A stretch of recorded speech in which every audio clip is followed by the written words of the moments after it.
وہاں کا پانی استعمال کیا، جو جو سہولیات تھی وہاں پر سب آپ نے استعمال کیا، لیکن کیا یہ آپ کا فرض نہیں بنتا کہ آپ کو دعوت کس کام کے لیے دی گئی تھی؟ وہاں پہ اس 5 اسٹار ہوٹل میں کوئی پارٹی تھی، کسی کی شادی، کسی کا ولیمہ، کسی کا عقیقہ، کیا تھا؟ کیوں بلایا گیا تھا آپ کو؟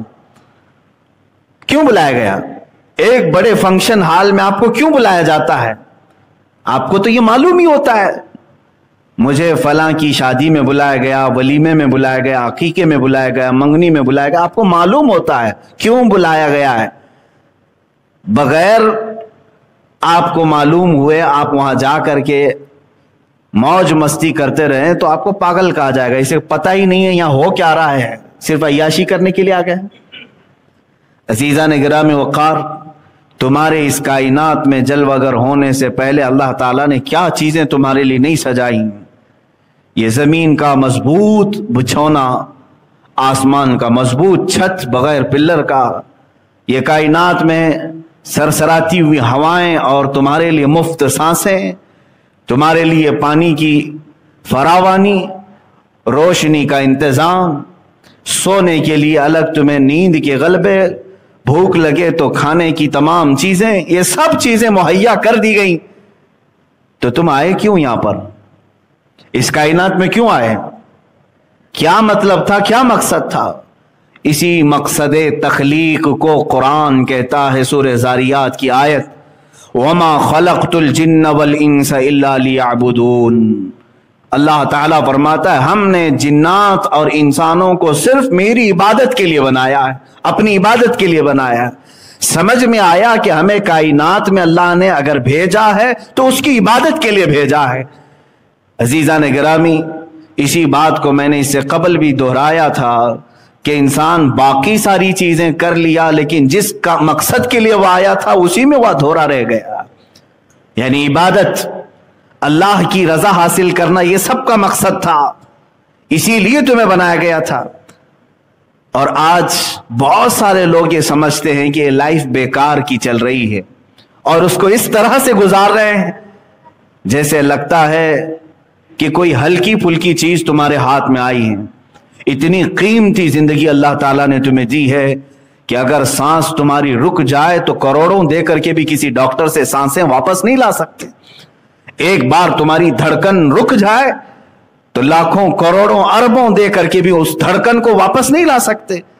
اتنی قیمتی لائف تمہارے ہاتھوں میں آج موجود ہے، لیکن اس کا مقصد نہ سمجھ کر کے اپنے آپ کو عیاشیوں میں اور بیکار زندگی میں گزارنا، گویا کہ انسان کا خود اپنے آپ کو دھوکہ دینا ہے۔ مجھے بتاؤ کتنے لوگوں نے اپنے آپ کو دھوکہ دیا؟ یہ تو جرم ہے دھوکہ دینا دوسروں کو، لیکن میں سمجھتا ہوں اس سے بڑا جرم اپنے آپ کو دھوکہ دینا کہ تم پیدا کس کام کے لیے کیے گئے تھے اور کر کیا رہے ہو آج۔ مجھے بتاؤ اے بچوں، جوانوں، کیا تمہاری راتیں اسی لیے بنائی گئی ہیں کہ تم رات بھر بیٹھ کر گیم کھیلو؟ کیا تمہاری راتیں اسی لیے ہیں کہ تم کسی بھی نکڑ پر بیٹھ کر کے گپیں لگاؤ؟ کیا تمہاری راتیں اسی لیے ہے کہ لوگوں کے عیب جوئی کرو؟ کیا تمہارے دن اسی لیے ہیں کہ تم اپنے طبیعت اور اپنی خواہشات کے لیے ڈانس بار، کبھی کلب، کبھی فلاں جگہ، نشے کے اڈے، تاش کے پتے، شراب کی بو، یہ تمام چیزیں زندگیوں میں ایسی لائی گئیں؟ کیا آپ نے کبھی یہ سوچا کہ اسی لیے میں دنیا میں آیا ہوں؟ نہیں میرے عزیزو، کسی اور نے نہیں، تمہیں اس راستے پر تمہارے نفس نے دھوکہ دیا ہے، اپنے آپ کو دھوکہ دے کر کے صراط مستقیم سے ہٹا دیا ہے۔ عبث نہیں پیدا کیے گئے، بیکار نہیں پیدا کیے گئے۔ میں تاریخ کی چند مثالیں آپ کے سامنے رکھتا ہوں جنہوں نے دنیا میں ایک ایسی تاریخ رقم کی ہے کہ ان کی زندگی کا ایک لمحہ بھی ضائع نہیں کیا انہوں نے، ایک دن تو دور کی بات، ایک لمحہ ضائع نہیں کرتے تھے۔ امام بخاری رضی اللہ تعالیٰ عنہ، کون نہیں جانتا اس امام المحدثین کو؟ قرآن پاک کے بعد سب سے افضل کتاب اس روئے زمین پر وہ بخاری شریف ہے، صحیح بخاری۔ آپ پڑھنے کے لیے جب بیٹھتے تھے یا احادیث کا مطالعہ کرتے تو رات پوری گزر جاتی، تھوڑی دیر آپ آرام کرتے، اس کے بعد جب مطالعے کے لیے بیٹھتے تو فجر کی اذان ہونے کے قریب آ جاتا، اور وہ احادیث پلٹتے رہتے ہیں اور اس میں غور و فکر کرتے رہتے. پہلے ایسا ہوتا کہ صبح صادق جب ہو جائے تو مرغے بانگ دیتے. بانگ دینا سمجھتے ہوں کہ مرغا پکارتا ہے. اب مرغوں کے پالنے کا بھی سسٹم ختم ہو گیا ہے. سب دیسی مرغوں کی جگہ برائلر چکن نے لے لیا ہے. یہ سارے تو جنگلی کہلانے لگ گئے اب. حالانکہ اس کی فضیلت آئی ہے یہ دیسی مرغے کی. اس کو مارنے سے بھی منع کیا گیا. کہا گیا کہ اس کو اذیت نہ دو، اس لیے کہ لوگوں کو صبح کی اذان کے طور پر جگاتا ہے. تو پہلے یہی ہوتا تھا کہ برابر وقت پر صبح صادق پر مرغا بانگ دیتا اور لوگ یہی سمجھتے کہ اب فجر کا وقت ہو چکا ہے. وہ برابر فجر کے وقت پکارتا اور اس مرغے پر لعنت بھیجی گئی ہے جو آدھی رات میں پکارتا ہے. کہا گیا وہ شر ہے، وہ شیطانی ہے. خیر، امام بخاری رحمت اللہ تعالی علیہ کچھ لکھ رہے تھے یا پڑھ رہے تھے، مرغے نے بانگ دی. تو جیسے ہی مرغا بانگ دیتا آپ اپنی کتاب بند کر دیتے اور مسجد کی طرف چلے جاتے. نماز کا وقت ہو چکا ہوتا جب آپ فجر کی ادائیگی کے لیے آتے.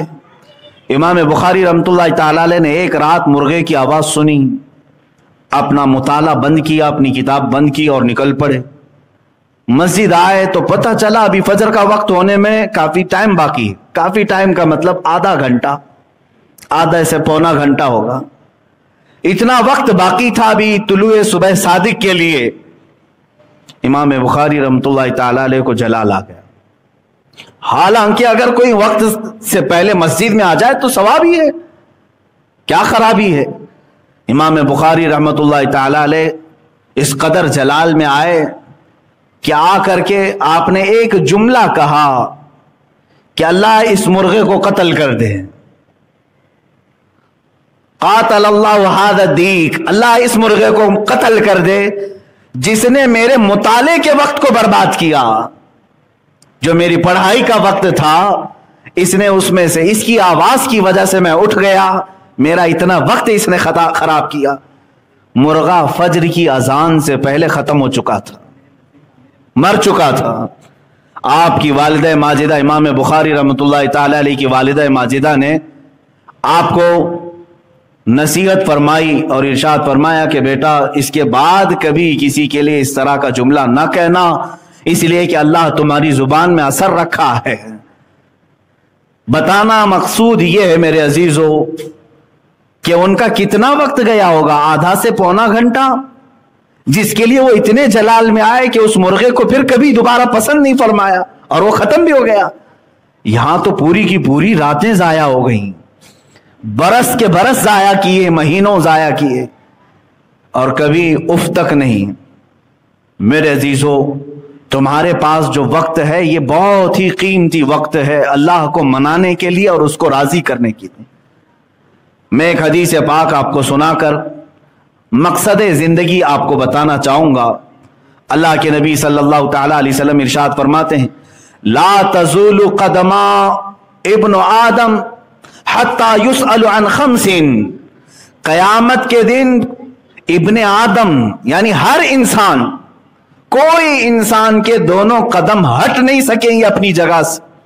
جو محشر کا میدان ہوگا میرے آقا صلی اللہ علیہ وسلم فرماتے ہیں لا تزول قدما ابن آدم، پورے انسانوں میں سے کسی انسان کے دونوں قدم ہٹیں گے نہیں اس وقت تک حتی یسأل عن خمس، جب تک کہ اس سے 5 چیزوں کا سوال نہ ہو جائے، جب تک کہ اس سے 5 چیزوں کے بارے میں پوچھ نہ لیا جائے.